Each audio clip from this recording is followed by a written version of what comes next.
Ahí está. Ok. Entonces, primero vamos a ir a nuestro Padre en la oración. Y luego le voy a pedir al hermano que nos dirija en la oración, hermano Martínez, por favor, para empezar la clase.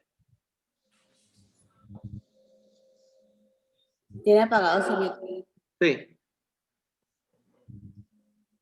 No se lo puedes quitar. Tienen que aprender a encender el micrófono.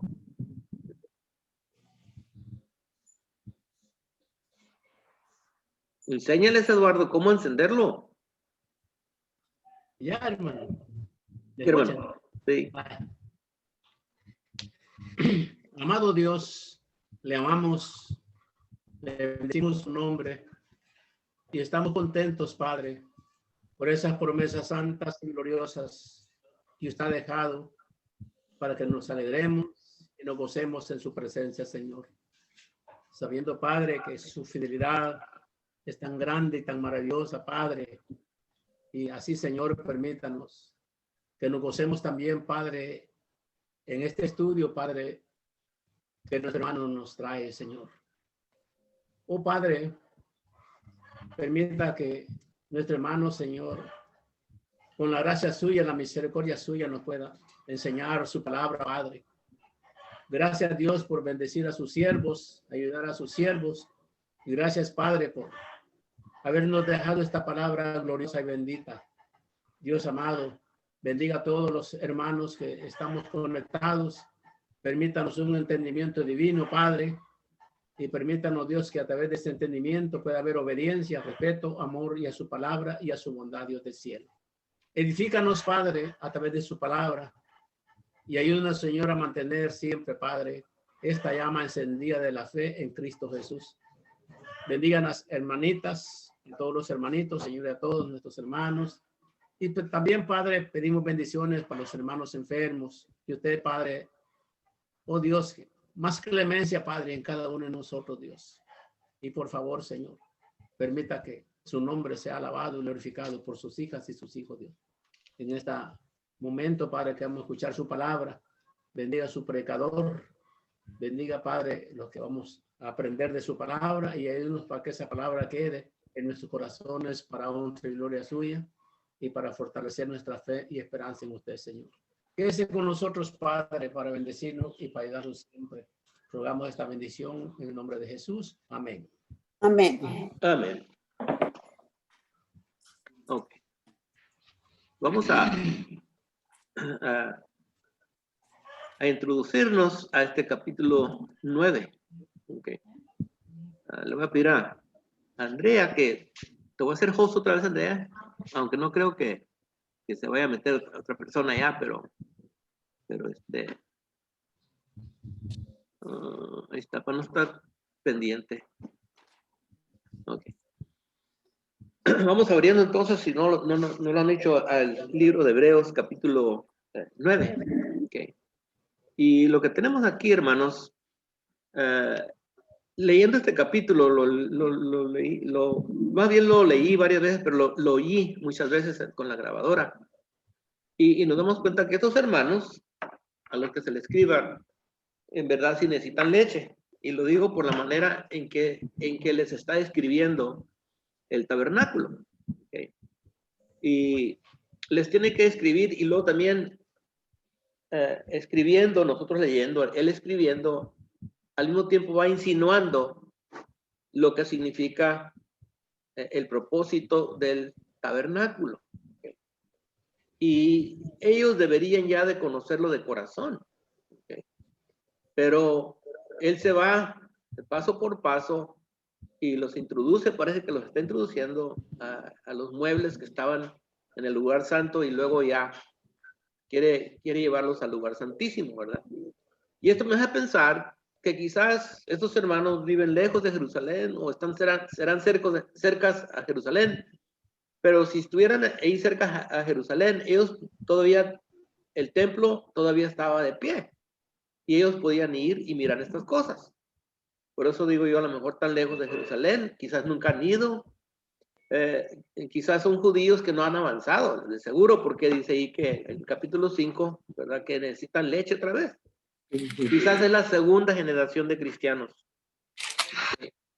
Y muchas veces la segunda y tercera generación de cristianos no llevan el mismo celo de sus padres, ¿okay? Generalmente, ¿okay? Y muchos se confían en la fe de los padres en vez de su propia fe, ¿okay? Y eso se ve primeramente en la asistencia y cosas así, ¿verdad?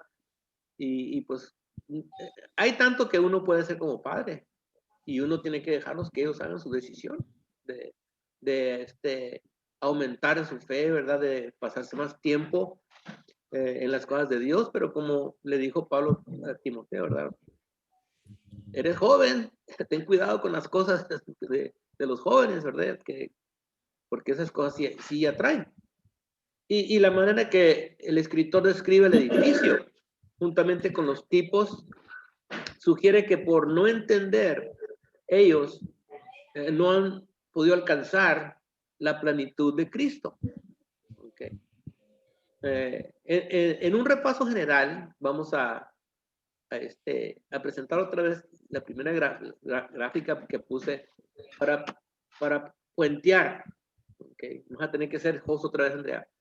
El capítulo 8 y versículo 12, donde terminamos el estudio la semana pasada, pero es el versículo 2 donde dice, porque seré propicio a sus injusticias y nunca más me acordaré de sus pecados y de sus iniquidades.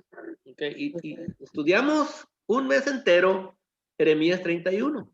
Okay. 31 del 31 al 34, pero cubrimos a lo menos 4 capítulos enteros, okay, para agarrarle el sabor a lo que está hablando aquí en Hebreos capítulo 8.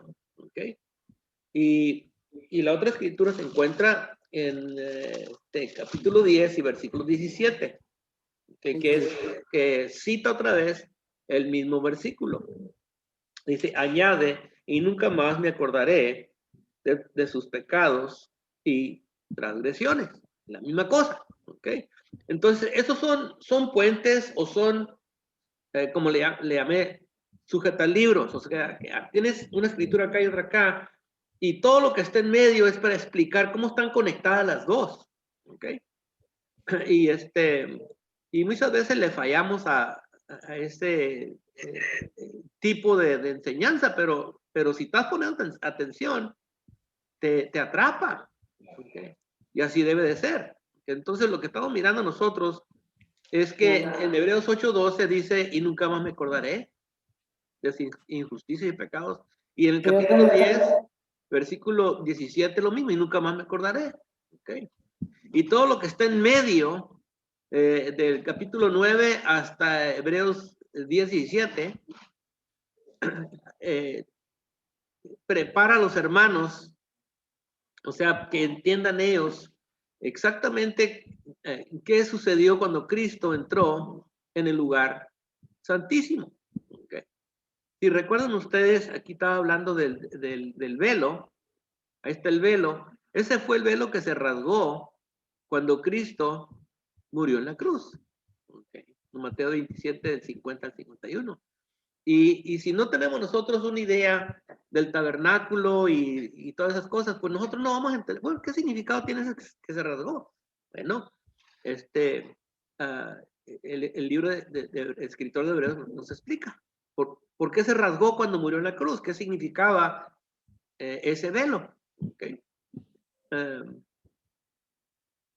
En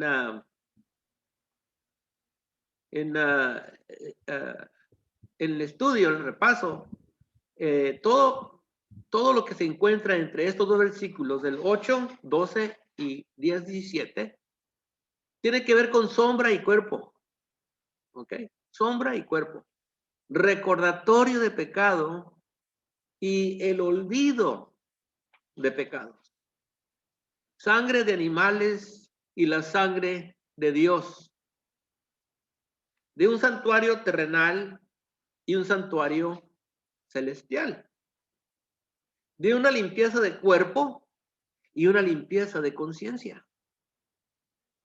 todo lo que se hacía en el tabernáculo y después el templo era un ensayo, era un ejercicio. ¿Ok? Y el otro, por medio de Cristo, era lo que él hizo, era una entrada literal a la presencia de Dios. ¿Ok? Para olvidar el pecado, con su propia sangre, el santuario celestial, para limpiar la conciencia. ¿Ok? Pero en el ensayo que se daba a cabo en el templo, es lo que estaba proyectando ese ejercicio. ¿Ok? La entrada a la presencia de Dios no fue para los del Nuevo Testamento solamente, sino también para los del primer pacto. O sea, desde Abraham, aún hasta Adán y Eva. ¿Okay? La sangre de Cristo también lo redimió por su sangre. ¿Okay? Siempre ha sido por fe. ¿Okay? Por fe, Abel. Por fe, Enoc. Por fe, Noé. Por fe, Abraham. Todos estos ofrecieron animales, pero su fe no estaba en los sacrificios de animales, sino estaba en la fe a los cuales esos animales apuntaban. ¿Okay? Dice, y olvidaré todos los pecados. Los pecados que cometió Israel, donde se cita ya en Jeremías capítulo 2, al 20, podemos leer de Jeremías 2, 29 a 37. Los pecados eran muy graves, gravísimos. Y vamos a leer allá en Jeremías 2, capítulo 2 y versículos 29 al 37. Y vemos que hay pecados que uno comete y tú los puedes olvidar, no batalla uno mucho, ¿verdad? Pero hay unos pecados que uno comete que se te quedan grabados. Y yo cuando pienso de cosas que he hecho me da vergüenza y no quiero pensar en esas cosas. ¿Sí? Pero ellos hicieron pecados muy graves. ¿Okay? Voy a leer aquí de Jeremías capítulo 2 y versículos 29 al 37. ¿Okay? Dice, ¿por qué porfías conmigo? Todos vosotros prevaricasteis contra mí, dice Jehová. En vano he azotado a vuestros hijos, no han recibido corrección. Vuestra espada devoró a vuestros profetas como león destrozador. Oh generación, atended vosotros a la palabra de Jehová. ¿He sido yo un desierto para Israel o tierra de tinieblas? ¿Por qué ha dicho mi pueblo, somos libres? Nunca más vendremos a ti. ¿Se olvida la virgen de su atavío o la desposada sus galas? Pero mi pueblo se ha olvidado de mí por innumerables días. ¿Por qué adornas tu camino para llamar amor? Aún las malvadas enseñaste tus caminos. Aún en tus faldas se halló la sangre de los pobres, de los inocentes. No hallaste en ningún delito, no los hallaste en ningún delito. Sin embargo, en todas estas cosas dices, soy inocente. De cierto, su ira se apartó de mí. Aquí yo entraré en juicio contigo porque dijiste, no he pecado. ¿Para qué discurres tanto cambiando tus caminos? También serás avergonzada de Egipto, como fuiste avergonzada de Asiria. También de ahí saldrás con tus manos sobre tu cabeza, porque Jehová desechó a aquellos a quienes tú confiabas y no prosperarás por ellos. Y aquí está hablando, ¿verdad? De todas las cosas malas que hicieron ellos. Mataron a inocentes y todavía tenían la audacidad de decir, pues, soy inocente, no he pecado. Dice Dios, todo lo va a traer. Okay. Dios fue muy misericordioso con esta gente. Okay. ¿Se acuerdan Abraham cuando Dios fue a destruir Sodoma y Gomorra. ¿Recuerdan, hermanos? Y le dijo a Abraham, a Dios, ¿qué si encuentras a 10 personas? ¿Verdad? Empezó con 50, creo, ¿verdad? Y le bajó 45, y luego le bajó como a 30, y luego a 20, y ya le dijo, bueno, me has dejado hablar contigo, ¿qué si encuentras a 10 personas? Y dijo Dios, si encuentro 10 personas, no la destruyo. Y no puedo encontrar a 10 personas. Pues miren aquí, Jeremías 5 y versículo 1. Recorred las calles de Jerusalén y mirad ahora e informaos. Buscad en sus plazas a ver si halláis hombre. Si hay alguno que hace justicia, que busque verdad, y yo la perdonaré. ¿Qué dijo Dios? Si puedes encontrar a uno, perdono toda la ciudad. Toda. En Salmo 55 está hablando de esta ciudad. Dice Dios, nadie busca a Dios. No hay quien busque a Dios. Y al fin dice, oh, cómo quisiera que volviera la salvación de la cautividad. Por eso se lo llevó, porque busca a una persona en Jerusalén. Y pues no hay nadie. Ahí no hay nadie. Okay. Los que buscaron a Dios ya estaban allá en Babilonia, Daniel y sus amigos. El único que quedaba cerca de ella es Jeremías. Dice Dios, búscame un hombre y la perdono. Dice, no hay nadie que busque a Dios. Ese es el contexto de Jeremías, de Salmo 53 y de otras escrituras que encontramos en los profetas. ¿Okay? Entonces, vemos que Dios fue muy misericordioso con su pueblo, pero el pueblo pecó en gran manera y Dios dice, yo voy a olvidar esas cosas, las voy a olvidar. Aquí, sí, en el capítulo 9, va a juntar el cuerpo y la sombra y sí va a ser un contraste. ¿Okay? En el capítulo 7 hizo contraste, pero más bien estaba juntando el cuerpo con la sombra. Aquí sí va a ser un contraste. Capítulo 9. Hará también unos comentarios que para nosotros van a ser difíciles para entender, ¿okay? Porque nosotros no estamos viviendo en ese tiempo, pero voy a tratar de explicarlo. ¿Okay? Una de las cosas tiene que ver con lo que dijo el Señor en Mateo 24 y el versículo 1 al 3. También lo encontramos en Marcos capítulo 13, pero el Señor cuando le enseñaron, sus discípulos le enseñaron, ¿verdad? Capítulo 24 le dijeron, mira los edificios del templo. Y no cabe duda que el templo de Herodes era una maravilla, porque Herodes la gente no lo quería, porque no era un judío de sangre pura, y él para ganarle la confianza a la gente y ganarle el favor a la gente, pues embelleció el templo. Por 40 y tantos años, 47 años, estuvo embelleciendo el templo. ¿Se imaginan? Qué tan la elaboración, el lujo que le metió, tratando de que fuera todavía más lujoso que el templo que hizo Salomón. ¿Okay?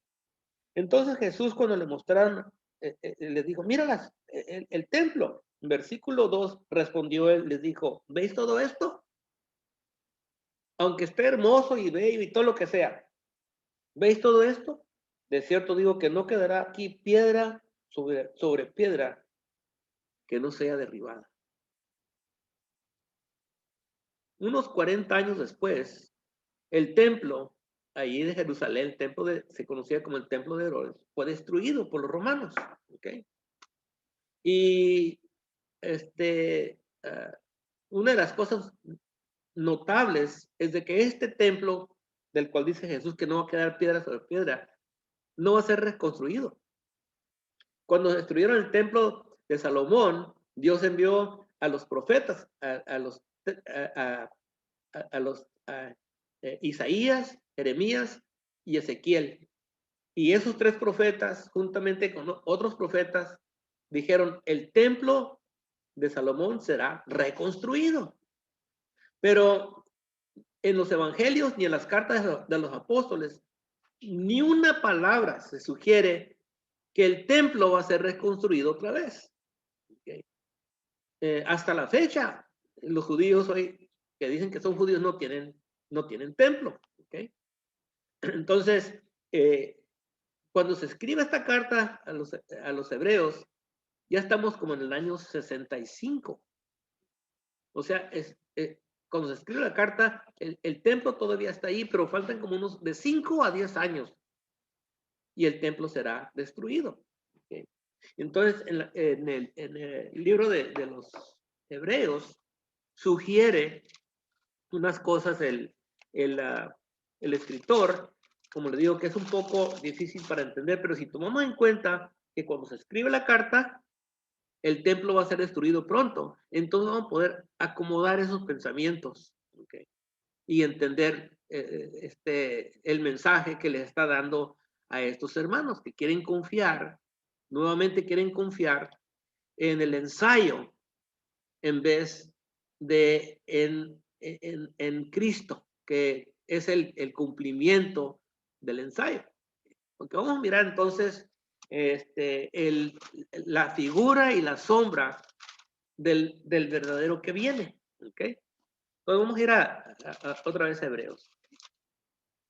Más quería leer esa partecita porque se la voy a recordar más adelante. ¿Okay? Y quiero cubrir 10 versículos si es posible, pero vamos a ver. ¿Okay? Vamos a ver. Ok, dice ahí que el primer pacto. Cuando habla aquí del primer pacto, no está hablando del pacto que hizo con Noé, no es el pacto que hizo con Abraham. Aquí está hablando del pacto que hizo con Israel. Porque este pacto tenía este culto y el santuario terrenal, mientras tanto que en los tiempos de Abraham pues todavía no. ¿Okay? Pero aquí nos dice que el primer pacto tenía ordenanzas de culto y un santuario terrenal. ¿Okay? Ahora, ordenanzas de culto. ¿Okay? Y si queremos ver cuáles eran las ordenanzas del culto, tenemos que ir a Éxodo y leer capítulos del 25 hasta el 30. Claro, obviamente no tenemos el tiempo, van a tener que leerlos ustedes. Si quieren saber qué eran las cosas que se llevaban a cabo dentro del lugar del santuario. ¿Okay? En el santuario que levantó Moisés en el desierto era un santuario de tablas y de pieles de animales, ¿okay? Todo amarrado con cortinas y mecates y cosas así, pero después Salomón va a levantar un templo. ¿Okay? Pero las instrucciones están allí en el capítulo 30 25 hasta el 30 del libro de Éxodo. Y en el libro de Números está un poquito salteadas en el capítulo 4, el capítulo 15, capítulo 19, 28 y 29. Entre los capítulos esos encontramos muchos problemas que tuvo Moisés con el pueblo, ¿okay? Pero ahí están las instrucciones. En todo lo que leemos, vemos que Jehová fue muy estricto. Hazlo según el modelo, que lo leímos acá en el capítulo, ¿dónde lo leímos acá? Sí, en el capítulo 8 y primeros versículos ahí. En versículo 5, miradas todas las cosas conforme al modelo que se ha mostrado en el monte, bien estricto. Y en muchas instrucciones Dios dice, háganlo así para que no mueran. Es muy estricto. ¿Okay? Que no se acerquen porque van a morir. ¿Okay? Y fue muy estricto que lo hicieran según un modelo. ¿Okay? No le podían fallar en nada al levantar este tabernáculo y después el templo. Y mi pregunta es ahorita, a ver quién quiere contestar, ¿por qué no va a tolerar Jehová un cambio o un desvío o una falla en la construcción del tabernáculo? tenía que ser exacto. Mi pregunta es, ¿por qué no va a permitir Dios que haga un error en la construcción del tabernáculo? A ver, hermano, prenda su micrófono. Hermano Rafael, si quiere contestar. A ver, hermano Kiki. Porque no podía compararse, era perfecto lo que Dios había hecho. Ok. Hermano Rafael. Porque representaba el cuerpo de Jesús.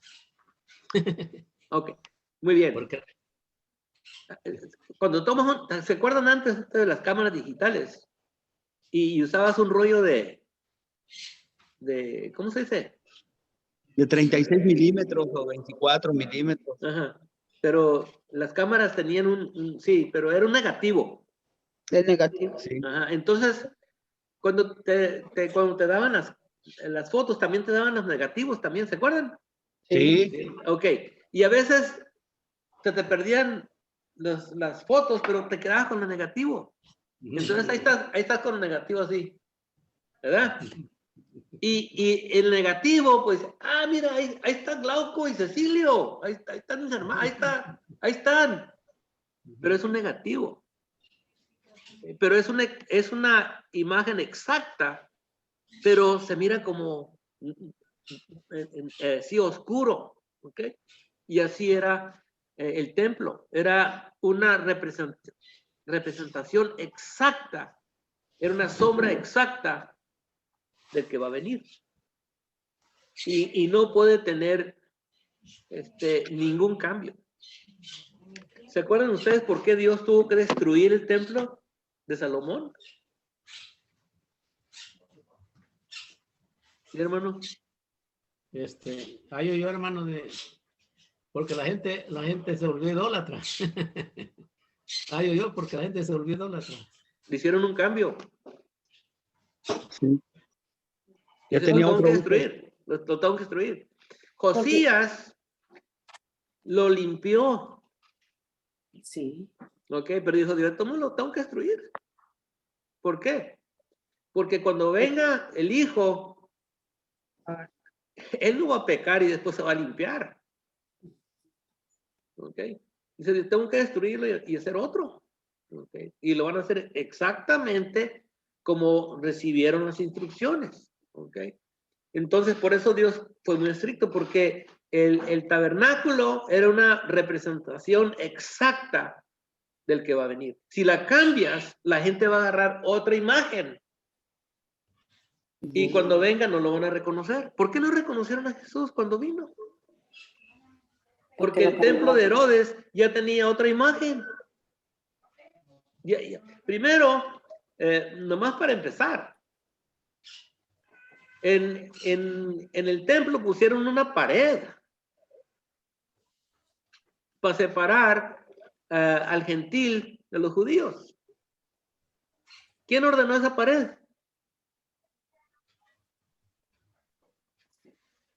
¿Dios? No. ¿Quién? El hombre. Ahora, Cristo viene y se junta con los pecadores y los gentiles, ¿verdad? Ellos tenían otra imagen. Cuando venga el Cristo no se va a juntar con los pecadores. Se juntaba con las rameras, se juntaba con los publicanos, se juntaban con la gente que estaba en pecado. Y mira, tu maestro, ahí está, dice, vayan y entiendan lo que significa misericordia quiero. ¿Ok? Ya tenían otra imagen del Mesías, porque ya habían metido una pared para separar. ¿Me entienden? ¿O no me entienden? Sí. Ok, y por eso dice Dios, lo van a hacer como yo les digo. Y no quiero que le añaden ni le quiten. Okay.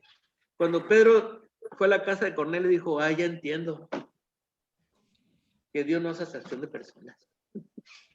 Ya entiendo, a mí me enseñaron que era una cosa abominable juntarme con un gentil. Eso no se lo enseñó Dios, ni el tabernáculo le enseñaba eso. Okay. Así es que la ley y la construcción del tabernáculo eran parte de la manera que Dios era el ayo, el maestro, por la cual Dios le enseñaba al pueblo. Okay.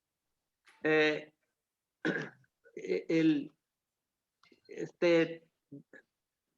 pueblo le falló muy feo ahí en eso. Okay.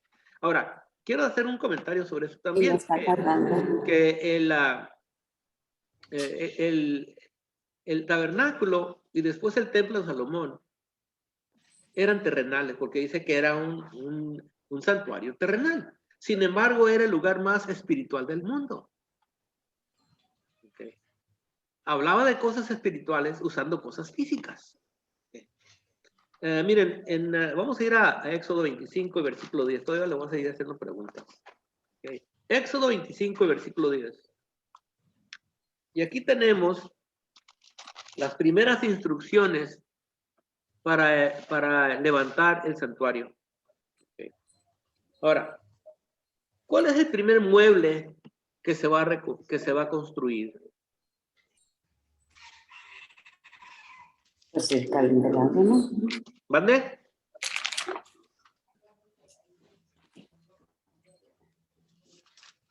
¿Cuál es el primer mueble? Estas cosas nosotros tenemos que saberlas de memoria, hermanos. Entrando, dice usted, entrando el primer mueble. No, la primera cosa que van a construir. Pues el santuario, ¿no? El santuario, ¿no? No. ¿No? No. 25 y versículo 10. Dice Andrea, el arca del testimonio. Es el primer mueble que menciona a Dios. ¿Y qué nos enseña eso?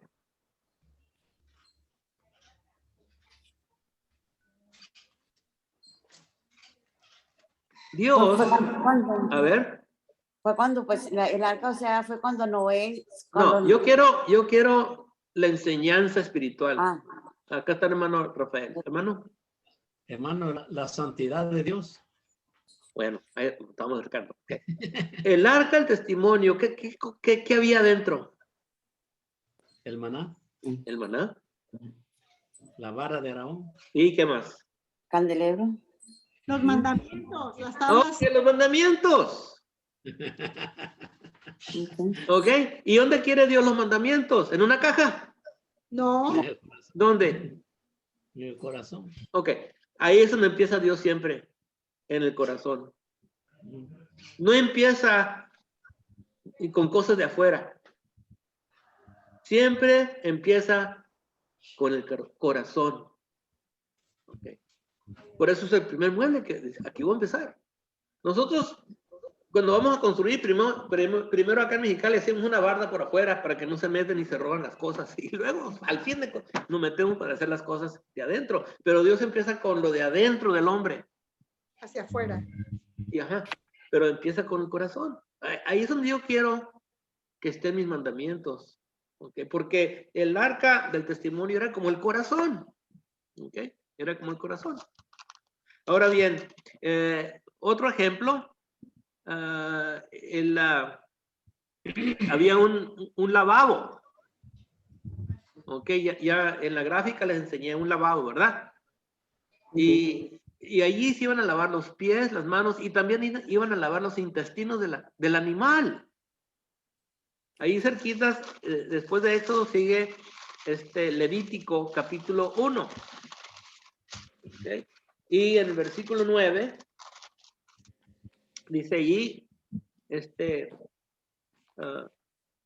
vamos un poquito para atrás, dice en versículo 8, dice Levítico 1:8, luego los sacerdotes, hijos de Aarón, acomodarán las piezas, la cabeza y la grosura de los intestinos sobre la leña que está sobre el fuego que habrá encima del altar. Está hablando de alguien que quería traer un holocausto. ¿Okay? Dice 9, y lavará con agua Los intestinos. los intestinos y las piernas. Y el sacerdote hará arder todo sobre el altar, holocausto es, ofrenda encendida de olor grato para Jehová. La pregunta es, ¿para qué lavar los intestinos del animal? Para que esté limpio. ¿Mandé? Para que esté limpio. Para que esté limpio, hermano. ¿Para que sea limpio qué? Los intestinos. Pues no. Pues, Dios está usando cosas terrenales para enseñarnos cosas espirituales. Tú te puedes lavar los pies, las manos con agua, te lavas. Pero no puedes meter tu mano y lavarte tu corazón. Ok. Entonces vas a usar los intestinos de un animal que representan tu corazón. Porque vas a entrar, como quien dice, en la presencia de Dios. Y Dios, quiero que pienses lo que vas a hacer ahorita tú. Nada más que estés bien de por dentro. Okay. Y por eso tenemos todos estos ejercicios, esos ensayos que Dios está usando para enseñarles a ellos cosas espirituales. Okay. Y así es como Dios quería trabajar con el pueblo, dándoles este lugar, okay, donde se iban a llevar a cabo estas cosas. Y no había otro templo como este en todo el mundo. Okay. Este era el único lugar que trataba con el pecado, que trataba con el espíritu del hombre. El Señor quiere primero el interior limpio. El Señor quiere sus mandamientos no en tablas de piedra, sino en tablas de carne. Es lo que quiere. Ahora, dice, esas no son partes de las cosas que se hacían ahí, de las ordenanzas de culto. Porque ahora, en el versículo 2 habla ahí de cómo estaba dispuesto. ¿Okay? Era una arquitectura muy sencilla. El santuario era de 50 codos, que dice 25 metros de ancho, y de como, vamos a decir, 25 por 50 metros de ancho. No era un lugar grande, ¿ok? Y nos dice ahí que en el lugar santo estaban estos muebles, y menciona dos. Primero menciona el candelabro, ¿ok? Y era de oro, de una sola pieza, ¿ok? Con sus 7 lámparas. Okay. Ahora, ¿por qué 7 lámparas? son las 7. No. Sí, sí. A ver, ¿quién se acuerda de otra cosa que usa 7? No, ya se dio, pero otra cosa que usa el número 7. 7 días a la semana. Okay. El 7 lo encontrás en la escritura como el número perfecto. Okay. Es el número perfecto. ¿Cuántas veces debo perdonar a mi hermano? 7 veces. 7 ¿no? veces. 7 veces más 7, 70 veces. Okay. ¿Cuántos años tiene? Entonces, ¿qué representa la luz? 70 veces 7. ¿Camino? No. La verdad. Dice Jesús, la verdad. La verdad. La verdad. Ajá. El que quiere saber si sus obras son buenas, se acerca a la luz de Dios. Entonces, si es verdad y son 7 lámparas, entonces tienes la verdad perfecta. Ajá. Okay. Y luego también habla ahí de la mesa de los panes de proposición. Okay. Uh-huh. Y esa proposición no es propiciación, aquí es proposición. Y es el pan de cara a cara. O sea que como que vas a comer pan con Dios. Y habla aquí de la relación o la comunión con Dios. Y ese pan, ¿alguien me puede decir cuántos pedazos de pan eran? Ok, eran 12. Dice Andrea y Martita, eran 12. ¿Por qué 12? 12 tribus. Exactamente, 12 Ajá. tribus. Ok. Muy bien, ahí la llevamos. 12 tribus, 12 apóstoles. Y los sacerdotes cuando entraban, comían del pan. Y también en la mañana, en la noche encendían las lámparas y en la mañana entraban y les quitaban lo que quedaba allí para que estuvieran ajustaditas, ¿verdad? Y comían pan. Mientras estaban trabajando y comían de ese pan. Y ellos comían, como quien dice, teniendo comunión con Dios. Tú puedes tener amigos, puedes tener conocidos y los conoces más o menos, pero cuando le dices a una persona, no, yo lo conozco, ¿y qué también lo conozco? No, pues come conmigo cada rato. Entonces ya te dice mucho. Tienes una comunión cercana con esa persona cuando comes. ¿Okay? Cuando invitas a alguien a tu casa y es una persona así extranjera, vamos al despacho. Pero cuando es una persona con la que tienes una relación buena, vente a la sala o vente al comedor. ¿Okay? Y Dios quiere que ellos entiendan que Él quiere tener comunión con ellos, ¿okay? Con las 12 tribus. ¿Okay? Y hay un mueble que no está mencionado aquí. ¿Se acuerdan cuál es? ¿Alguien? Ok. Es el altar de incienso. Okay. Ajá, y lo puse en la gráfica, pero ese se encuentra en el capítulo 30, ¿okay? Donde Dios, creo que a propósito, se espera a mencionar la construcción de ese mueble. Ese mueble lo puso enfrente del velo que separa el lugar santo del Santísimo, como para estorbar la entrada al otro lugar, ¿okay? Porque al otro lugar nadie puede entrar. ¿Okay? Pero sabemos que estaba ahí y cada mañana el sacerdote entraba y encendía el incienso y llenaba el cuarto de incienso. Trataba de llenar los 2 cuartos de incienso, pero no podía entrar al lugar santísimo. Del lugar santo, llenaba de humo con incienso y se minaba hacia el lugar santísimo. Pero esos eran los 3 muebles que estaban en el lugar santo. Ahorita le voy a poner la gráfica.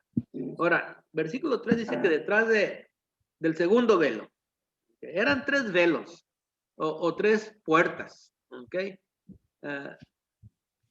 La puerta más ancha era la del atrio y esa puerta era de 10 metros, que cuando llegas al templo o al tabernáculo estaba la primera puerta era de 10 metros y todos podían entrar por ahí, hombres, mujeres, gentiles, todos podían entrar por allí, ¿ok? Y luego estaba la primera puerta del santuario y esa era como de 3 metros, ¿okay? Y entraban y salían los hijos de Aarón al lugar santo. Y luego estaba el segundo velo, ¿eh? Es el que se rasgó en 2. Ese velo estaba más angosto, estrecho. Yo creo que en Mateo 7, cuando el Señor habla de la puerta ancha y la puerta angosta, yo creo que estaba hablando, y yo sé que la gente lo iba a decir, porque cuando habla de puerta, la gente lo iba a reaccionar, está hablando de las puertas, sí. Y Jesús dice, todos pueden entrar por la puerta ancha, hombres, mujeres, pecadores, todos pueden entrar por ahí. Pero por aquella puerta estrecha, nomás entran los sacerdotes. ¿Okay? Y por la otra, nadie puede entrar por ahí. El que entra por esa puerta muere. ¿Okay? El único que puede entrar por el otro lado de ese velo es uno que no tiene pecado. ¿Okay? El arca del testimonio estaba allí y el arca del incienso estorbaba. ¿Okay? Pero en la mente la gente decía, bueno, ¿verdad? Decía, pues yo no me tengo que esforzar para entrar donde entran los sacerdotes.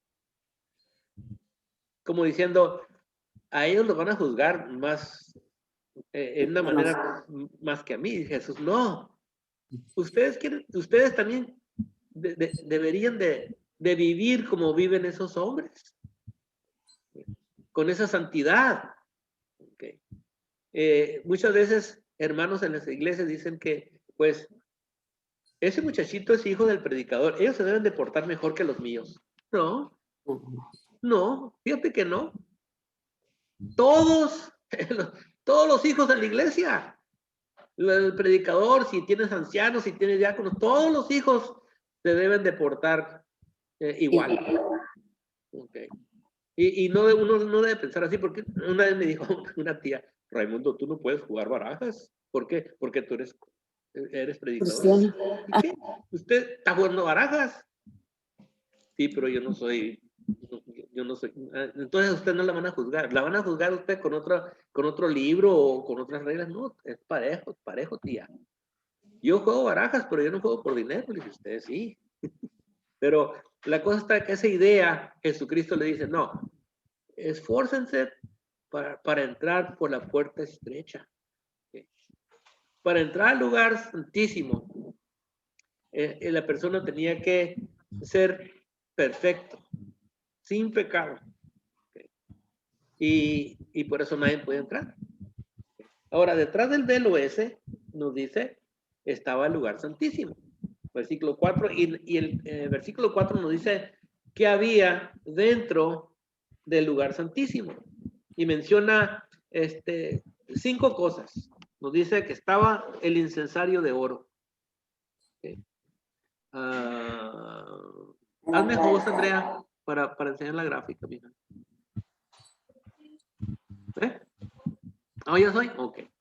Vamos a enseñar la gráfica otra vez. Ok, ahí está. Ok. Ese es el incensario. Es un incensario, pero yo creo que más o menos así era el incensario. ¿Okay? De oro. Y luego estaba el arca del pacto, cubierto de oro por todas partes. Okay, ahí está el arca del pacto. Dice, en el cual estaba la urna. Aquí está la urna. Aquí está la urna de maná, que contenía, y la vara de Aarón. Aquí está la vara de Aarón que verdeció, y es más, hasta dio almendras. Y luego acá abajo apenas se ve, pero acá abajo están las tablas del pacto. ¿Okay? Que son los mandamientos. De los mandamientos. Ajá. Okay. Y luego dice el 5, y sobre ella los querubines de gloria que cubrían el propiciatorio, de los cuales cosas no se puede ahora hablar. Está hablando de esto. Okay. Los querubines. Está hablando de esto. Estos son los querubines y este es el propiciatorio. Y aquí es donde se echaba la sangre. Si notan aquí, apenas se mira aquí una manchita de sangre. Okay. Esta es la tapadera, este es el propiciatorio, pero mirándolo de abajo, ¿verdad?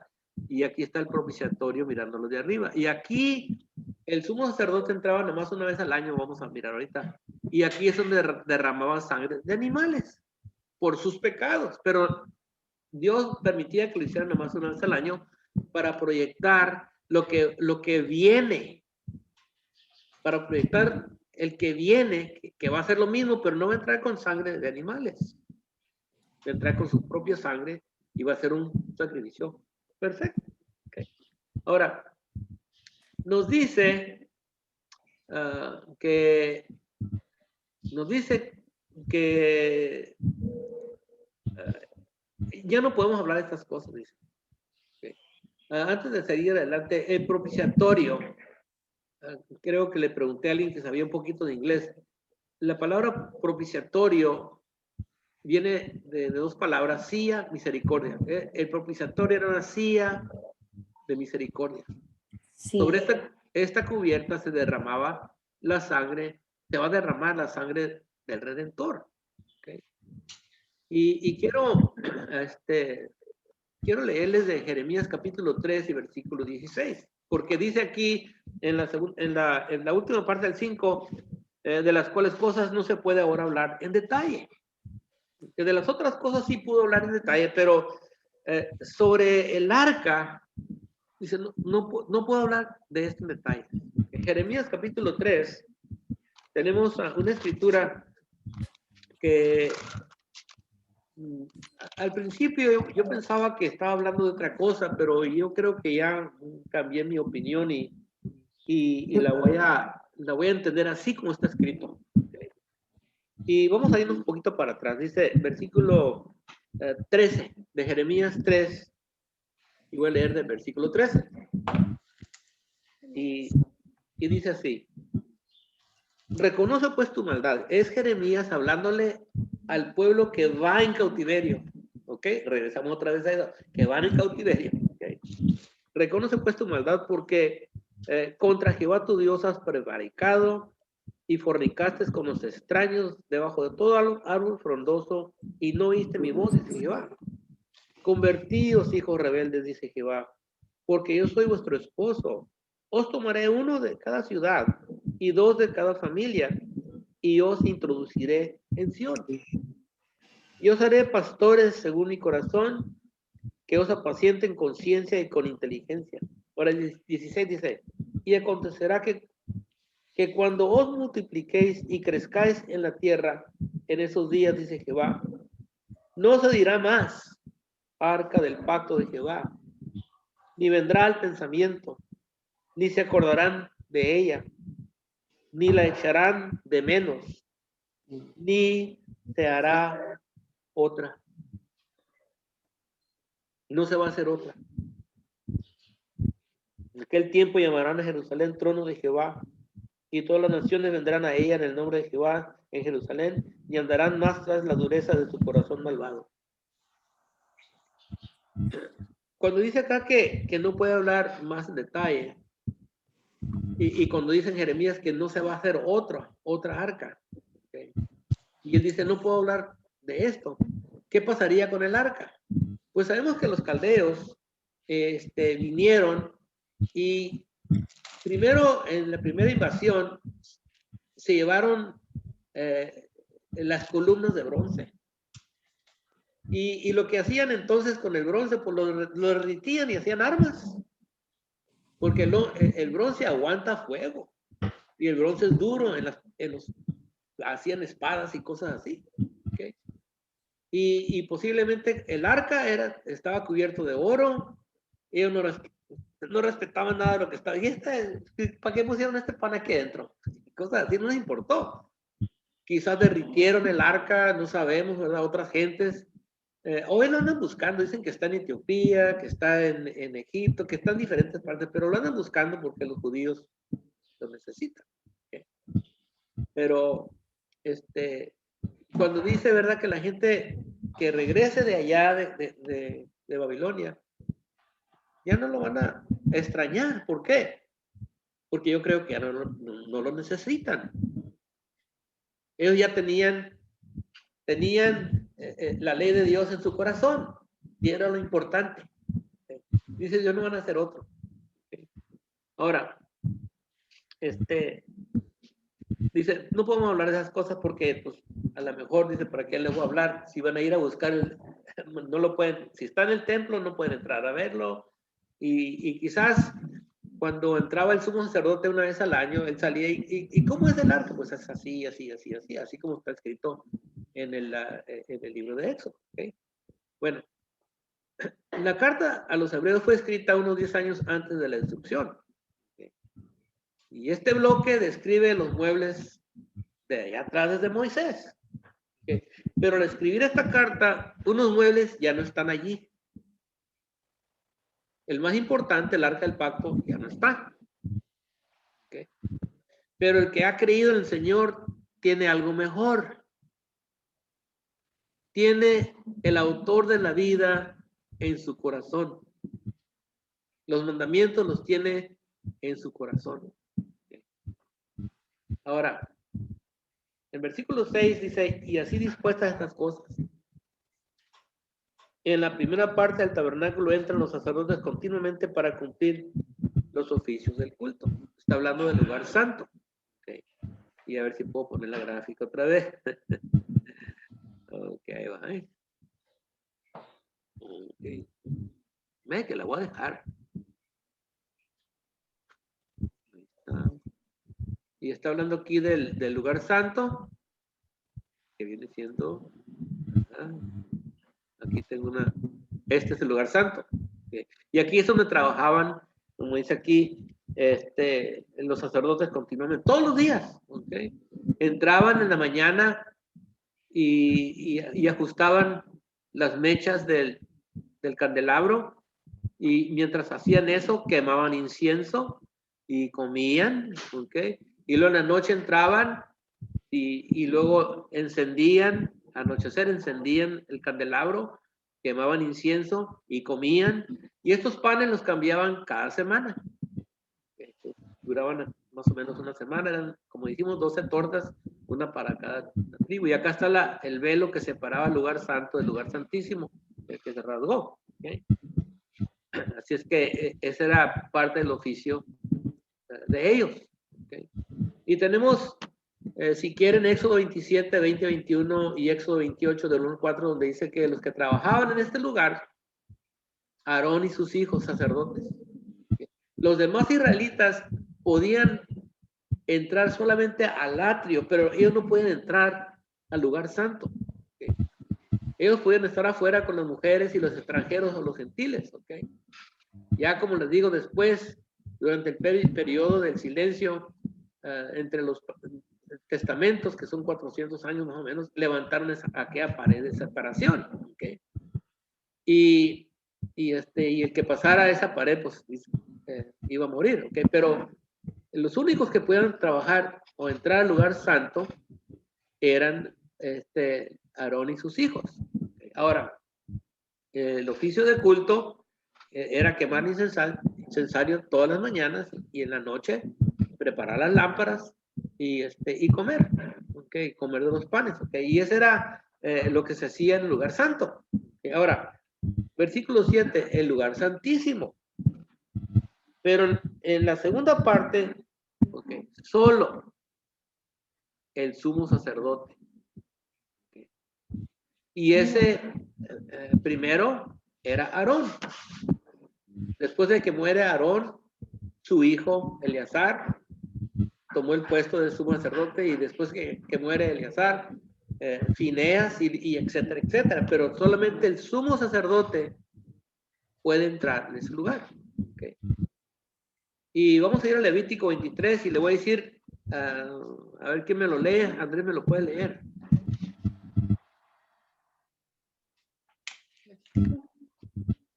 Levítico. Sí, 23 y versículo 27.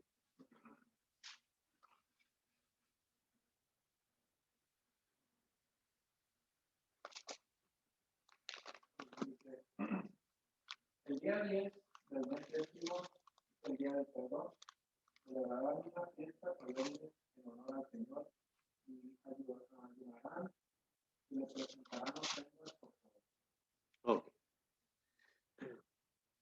Okay.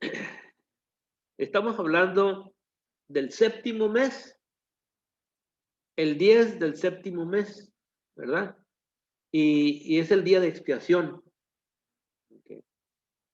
Y ahí dice, afligiréis vuestras almas. Y en la versión dice ayunarán, pero yo creo que esa no es una buena traducción de esa palabra, porque hay una palabra para ayunar y otra palabra para afligir. ¿Okay? Y en otra clase les voy a explicar qué significa eso de afligir vuestras almas. ¿Okay? Pero ese es el día de expiación, y ese es el único día que puede entrar el sacerdote al lugar santísimo. Okay. Vamos a ir ahora al Levítico 16.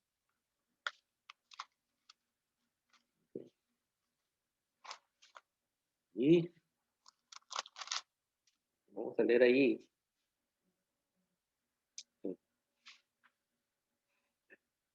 Nos lees también, Andrés, del capítulo 16. Vamos a leer del 1 al versículo 3, por favor. El Señor le habló a Moisés después de la muerte de los dos hijos de Aarón, quienes murieron por acercarse imprudentemente al Señor. Le dijo el Señor a Moisés: dile a tu hermano Aarón que no entre a cualquier hora en la parte del santuario que está detrás de la cortina, es decir, delante del propiciatorio que está sobre el arca. No sea que muera cuando yo aparezca en la nube por encima del propiciatorio. Aarón deberá entrar en el santuario con un ovillo para sacrificio expiatorio Y este es el día de expiación. Y ya en el capítulo 23 nos dio la fecha cuando podía entrar. Dicen, nomás una vez al año podía entrar al lugar santísimo para hacer expiación por el pueblo. ¿Okay? En el candelario judío es el 10, el día 10 del séptimo mes, que es el mes Tirsi, y más o menos el 1 de octubre de nuestro calendario. Y si siguen las noticias de Israel, en ese día los judíos es el día de expiación y lo que hacen, agarran bolsitas ponen en las bolsitas los pecados que cometieron, ¿verdad? Y una bolsita y luego las tiran en un río o al mar. ¿Okay? Así es que en el día de expiación. ¿Okay? Pero se le permite al sumo sacerdote entrar solamente para simbolizar al que viene. El que viene entrará con su propia sangre, sin tacha, sin pecado. Pero en el terrenal, el sumo sacerdote entrará con la sangre de animal. ¿Sí? Ahora, si había un hombre con pecado en su registro, era Aarón. Ese hombre, el libro de Deuteronomio dice Moisés, si no fuera por mí, no estuviera mi hermano aquí, por lo que hizo el becerro de oro. ¿Okay? Pero Aarón entra con sangre de animales por sus pecados y los pecados del pueblo. Ahora, los que reciben esta carta, yo creo que eso sí lo entendían. Creo que ahí nadie entra, nada más una vez al año. ¿Okay? Puede entrar el sumo sacerdote. ¿Okay? Ahora, Hebreos 9 y versículo 8, porque en el 7 nos dice que una vez al año, ¿okay? No sin sangre, la cual ofrece por sí mismo los pecados de ignorancia del pueblo. El 8 dice, dando el Espíritu Santo a entender con esto que aún no se había manifiesto el camino al lugar santísimo, entre tanto que la primera parte del tabernáculo estuviese en pie. Ahora, aquí es donde yo creo que vamos a tener problemas para explicar. ¿Okay? Al no poder entrar en el lugar santísimo, había algo que entender. Y si yo no puedo entrar, hay algo que entender. ¿Por qué no puedo entrar todos los días? Pues, ¿qué es lo que Dios quiere dar a entender? Mientras el lugar santo, el otro cuarto, mientras está en pie ese, no puedes entrar en la presencia de Dios. Y aquí tenemos que detenernos para explicarlo porque es algo difícil. Cuando se escribe esta carta, hermanos, el lugar santo todavía está en pie. ¿Okay? Pero el Señor ya había pagado para que pudiéramos entrar en el lugar espiritual, ¿okay? En el lugar celestial. Nosotros tenemos entrada con Dios por la sangre de Cristo. ¿Okay? Cuando Cristo murió, se rasgó el velo. ¿Ok? El velo se rasgó. Y eso enseñaba, y después lo va a explicar en el capítulo 10, que el camino a la presencia de Dios se había abierto cuando Cristo murió, pero el lugar santo todavía está en pie. Y parece que hay una contradicción, pero no hay. ¿Ok? En menos de 5 a 10 años, poquito tiempo, depende de cuándo fue escrita la carta, el lugar santo será destruido y juntamente con el lugar santísimo se va a destruir todo el templo, todo el edificio va a quedar destruido. Jesús dijo, no va a quedar piedra sobre piedra. En el año 70, como les digo, 5 años faltan, el general Tito destruyó el templo de Herodes y no quedó piedra sobre piedra, no quedó nada. Y hasta la fecha, los judíos no tienen templo. Y donde estaba el templo antes, los musulmanes levantaron una mezquita. Y por eso está el pleito continuo musulmanes contra judíos. Y dicen, es la guerra eterna, nunca se va a acabar. Porque para que puedan levantar los judíos su templo, tienen que quitar la mezquita. Y se imaginan lo que va a pasar. Y si los judíos logran levantar su templo ahí. Entonces va a ser el turno de los musulmanes de tratar de tumbar el templo de ellos, y así va a ser para siempre. ¿Por qué? Porque no han aceptado a Cristo como el Mesías. Por eso. Cuando lo acepten, se van a hacer hermanos. Ahora, el versículo 9 dice, lo cual es símbolo para el tiempo presente. Y eso es clave. Tiempo presente. ¿Okay? El lugar santo se va a quitar pronto. Estamos viviendo el tiempo presente, pero ya no va a estar ahí. La muerte del Señor, hasta la destrucción del templo era el tiempo presente. El Señor murió cuando se escribe la carta unos 35 años atrás, y faltan como 5 años para la destrucción del templo. Pronto terminará la presencia de ofrendas, sacrificios que no pueden hacer perfecto a nadie. ¿Ok? No pueden hacer perfecto a nadie. Todo lo que hacían los sacerdotes ahí no perfeccionan a nadie. El que practicaba este culto con la idea que va a arreglar el asunto no quedará satisfecho, su conciencia no quedará tranquila. Dice el 9, lo cual es símbolo para el tiempo presente, según el cual se presentan ofrendas y sacrificios que no pueden hacer perfecto en cuanto a la conciencia al que practica ese culto. Así como entras, sales. Si tú crees que lo que hacen allí te va a tranquilizar la conciencia, estás muy equivocado. Ya en el 10 nos dice por qué. Ya que consiste solo de comidas y bebidas, de diversas abluciones y ordenanzas acerca de la carne, impuestas hasta el tiempo de reformar las cosas. Ellos tenían que considerar que solo son comidas y bebidas. Comidas y bebidas. Traían animalitos, traían corderos, traían animales limpios. Las carnes, los animales eran inspeccionados para que no tuvieran ningún defecto. Dice que el Levítico, ningún defecto, nada. Y comían carnes limpias, pero no limpiaban del pecado.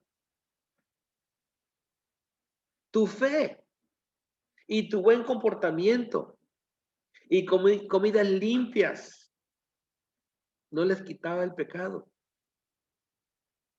Todavía hay hermanos que creen que al comer la Santa Cena, que con eso sus pecados son perdonados. Hay hermanos que piensan eso.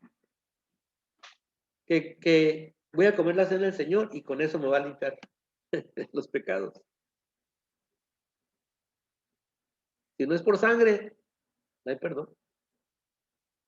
No es la comida, es la Santa Cena con esto. Y así pensaban ellos. Carnes limpias.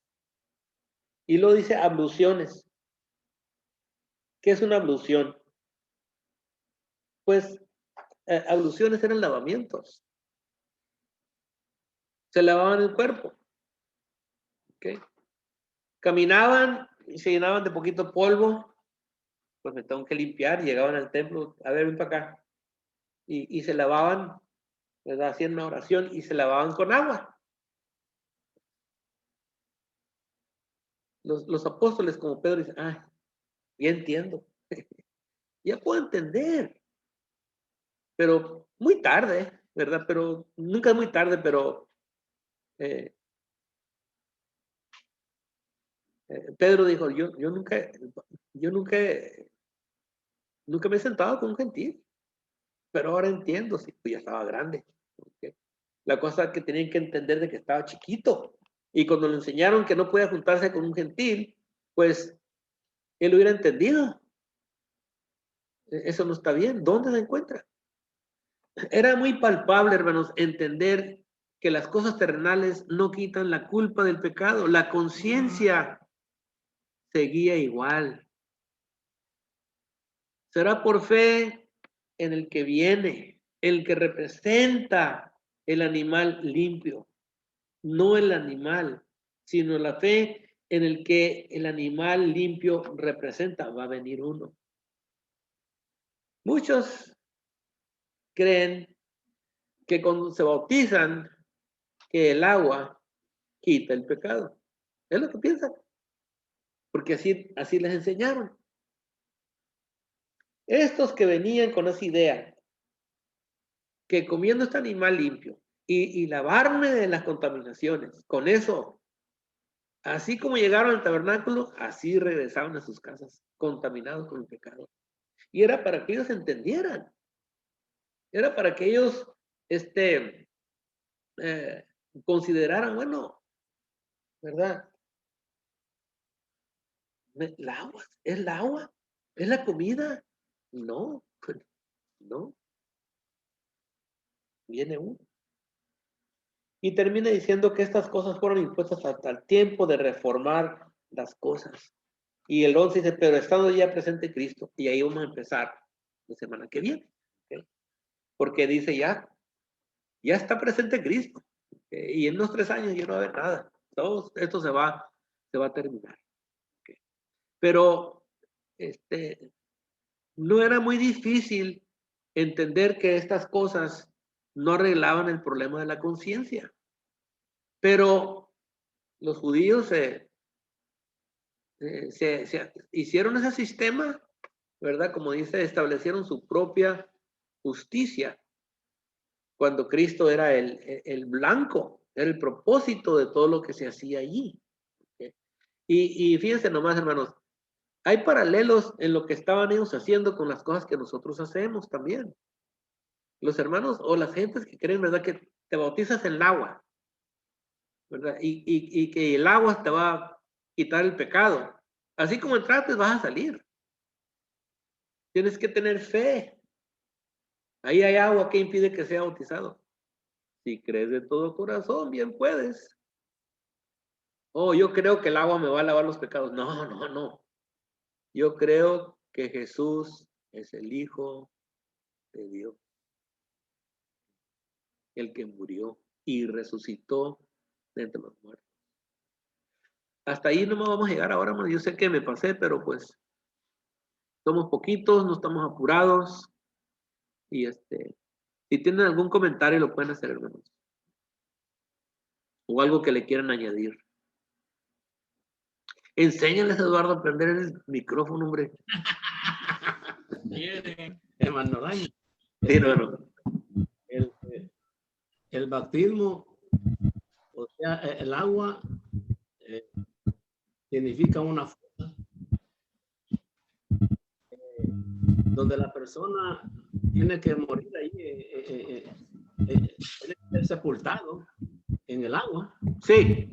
Para que la sangre de Cristo desahora en el alma de la persona que ha sentido para ser salvo. Sí. ¿Verdad? Sí. Entonces, sin ser bautizado no puede. Yo hay hermanos que no puede una persona decir soy limpia con la sangre de Jesús solamente por creer, porque muchas personas rechazan el bautismo en agua, ignorando, hermanos, lo que representa el bautismo.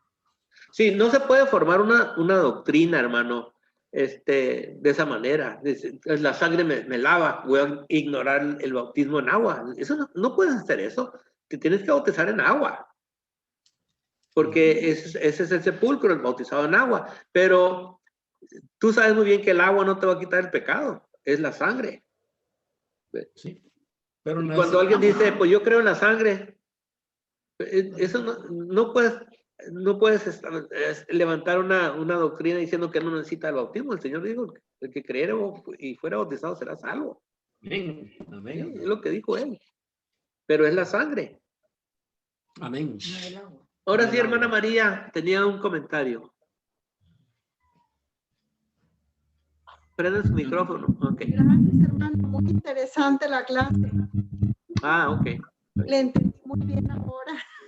Sí, es interesante, pero mire, si no tenemos una idea del tabernáculo, el libro de Hebreos es una cosa extraña para nosotros. Y por eso muchas veces no, los hermanos dicen, no, ese libro está muy difícil. No está difícil. Si te vas allá atrás, Ajá. y miras todo, empiezas a mirar todo, entonces ya no es difícil. Ya entiendo lo que está diciendo y Dios esperaba que ellos entendieran. Que ellos entendieran, esto no me va a limpiar. Ni la ley, ni el sacerdocio, ni el culto me va a limpiar del pecado. Ellos están proyectando, es una sombra, una figura de uno que viene. Lo hemos encontrado, dijo Andrés a Pedro, hemos encontrado, del cual habló Moisés. Pues, ¿dónde habló Moisés? El tabernáculo. Ya lo encontramos, dice. ¿Quién es? Jesús de Nazaret. ¿De Nazaret? ¿Va a salir algo bueno? Sí. Sí, porque es lo que dijo Dios. Del lugar de las tinieblas y se va a resplandecer la luz. Y la gente dice, no, Nazaret es pura tiniebla. Bueno, ahí va a resplandecer la luz. Bueno, le doy muchas gracias, hermanos, por escuchar y estar en la clase. Gracias a usted, hermano, por la enseñanza linda que nos ha Vamos. Enseñanza, Sí. para aprender. Vamos a despedirnos en oración. Bienvenido a tu puesto. Y su amor. Algo tiene tu micrófono, María. Hace mucho ruido. Ya, por eso te dice mute. Pero está bien. Hermano, déjeme pagar el...